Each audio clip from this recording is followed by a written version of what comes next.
Welcome to Stretford, Paddock. My name is Joe. This is Stephen Howson. Manchester United 3, Burnley 1. More comfortable, slightly better, signs of improvement.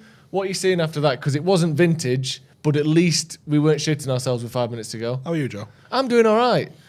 Feels slightly better. The Newcastle game felt like the world was caving in again, didn't it? It felt like Ole about to get sacked. I fucking Rowie Rio me over that. Did you? Because I was like, that was well shit. Yeah. And he went, what was it, 7 out of 9 or something like that. And I'm like, what? I said, who the fuck has got your phone? What are you talking about? Like, he was going mad towards the end of Ole about this. This was slightly better than that, though. It was better. It was easy almost. Yeah. Actually, first half. 10 out of 12. 10 out of 12. Is that your rating? I thought that. Well, that's where Ralph is. Points. Yeah. Oh, I didn't get it. I didn't get it to start with. Should we do it again? 10 out of 12. Points, lovely. Yeah, but that's almost not secondary because that was always primary. Of course, points is the primary thing. But what you're looking for is evolution and change and progression. And I think what we've had to sort of realise as United fans is it's not going to be better every game. Look at the press, better, like just up. It's going to be actually up don't and down know and up and down. Isn't how it? much better everything was today, because if you went through the team, offensively Luke Shaw looked good. Yep. Defensively still loads of question marks and problems. Harry Maguire, Yeah. Eric Bailly were good. As usual, Eric Bailly always seems to show up. He's got a clanger in him. Like But for you the goal, kind give it away. you kind of know what you're getting with him though, and you can kind of trust him a little bit. Wan-Bissaka I thought was poor. Matic I thought was poor. I think he offered a stability that helped McTominay, but when he was in possession and when he was asked to do stuff, substandard for him, for the standard he's created. McTominay was far and away the man of the match. Yeah. Ronaldo was in my dad's seat. Said to Ronaldo, he tried to play a ball 6 minutes in, something like that. And we just both went, he's not that guy, is he? He doesn't have that in his locker. Then he scores a screamer. Then he goes on to probably have the best match he's had in a United shirt. And you're like, well played. Well, what's that all about then? Because, like, McTominay and Fred, when Ranić first came in, had these good games against Palace, against Norwich. Everyone's going, hang on a sec, we might be on something here. You know, is this the system that they work in? Then they were both horrendous against Newcastle. Fred, presumably the toss of a coin, the one that got took off at half time. It could have been McTominay just as easily. And then, like you said, he has one of his best games for United. Do you just have to accept that he's just an inconsistent player, or is it possible that we see this McTominay 4 weeks out of 5 at any point in his career? Do you think there's potential for that? I think there's limitations to him. Yeah. In terms of, as we said, he doesn't have that line-breaking pass, and occasionally he does dwell on the ball a little bit too much, and his passing isn't quite as sharp and crisp as... he's not world-class, and I don't think he's ever going to be world-class, but he could still... I've always said, if he ends up as a squad player at United, it's sensational. Yeah.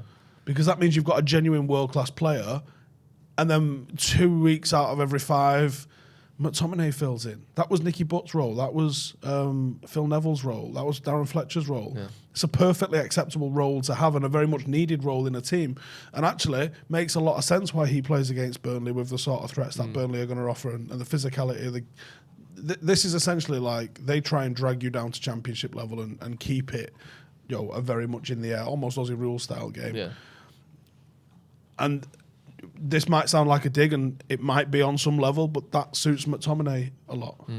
Physically, he's more gifted than he is technically. Yeah. Ronaldo involved a lot, bit wasteful, but it was interesting. I thought that after the game, I think it was McTominay, was asked about this body language stuff, and obviously Ronaldo was one of the people that was targeted at in the press and social media. Story, he's done that his entire career. He has, and he did it when he was 17, and he wasn't even first choice. He was doing it, but. McTominay said, the manager had a word to us about body language, we have to accept that. Are you surprised that he said that? Are you surprised that Ranić has literally gone and said, look, everyone's taking the piss out of us because they can see you whinging, moaning. Ronaldo was still kicking himself when he missed chances, but I didn't see him whinging at other players as much. Are you surprised that Ranić's literally gone in and gone, you got to cut this out because look, everyone can see you doing it and it's making us look bad? I think it's a very, very small thing, but I think that's one of the reasons some players can't hack United. Do you think there's ever been an article or a radio phone-in on what Dwight McNeil's body language was after a goal was conceded or something like that? Yeah. Not in a million years. No. Do you think there's ever been, when Huddersfield was in the Premier League, do you think anyone was like, hey, David Wagner returned, he did that when he's at once? United are overanalyzed. We do it. Yeah. we put over everything but a United fan channel. But when the national media are doing it, they're not giving equal coverage to every club. We're never going to do that. We're a fucking United channel. So we only talk about United and who we're playing. But the national media focus on United to such an extent that does become a big deal. I did Premier League TV this morning, and they said, has Burnley just become a big game? I said, as far as I'm concerned, every game for United is a big game because I'm a United fan, so I'm here for these. But it's United as well, so it's always... Everything gets billed as a big game because it's Old Trafford, it's United, and all of these things come into play, and it's never going to be any different. And I think that's one of the major reasons why a player can come to United when he was good somewhere else in the Premier League, like genuinely accepted as good, comes to United, he's shit, worse than shit, he's the worst player we've ever seen, and I think sometimes it can just be the pressure and the focus and the intensity and the fact that, people will crawl through your arsehole to find out anything about you or anything like that, and make it an enormous, massive deal. I see Cancelo's been robbed. Yeah. Imagine the news if it's a United player. Yeah, if that's Luke Shaw or whoever. Yeah. Talking about over-analysing everything, like there was talk this week about Rangnick's lost the dressing room, there's cliques in the squad, they're putting new 4-seater booths at Carrington and it's only exacerbated. They've got some new seats at the training ground and it's a problem and here's why. But whether it's justified or not, and it's not, that is the way things are.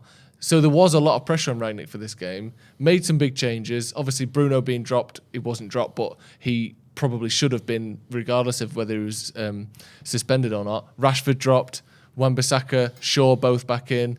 Maguire was the only one who didn't get dropped, but he basically couldn't be because of who was fit.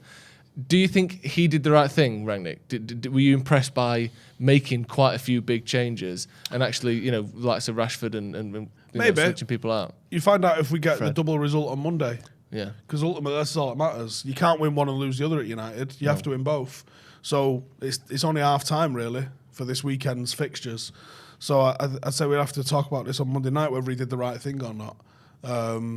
Because maybe Delo would have been better against Burnley, and actually the threats that he's going to be up against with Adama Traore might absolutely fucking tear him a new one. And maybe Wan-Bissaka should have played against Adama Traore because he can probably keep a bit of a grip on him. We're not going to know until Monday.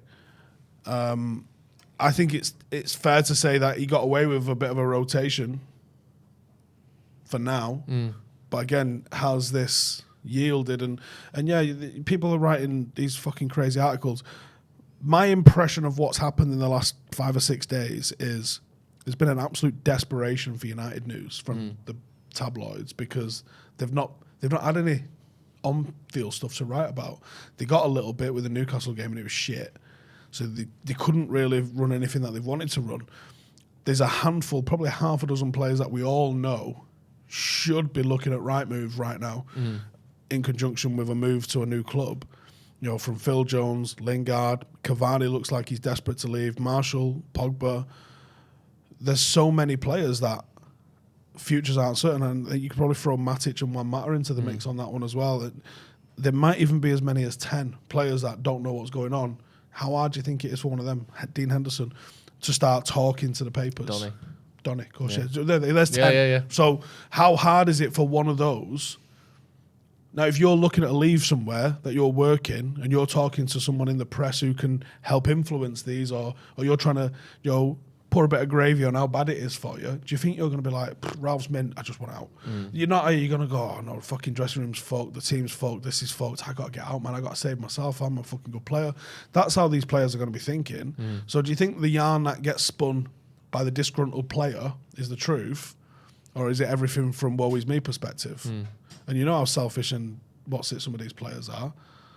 So I'm less inclined to believe, some of these players that are looking to leave have spilled the beans. Fucking have they?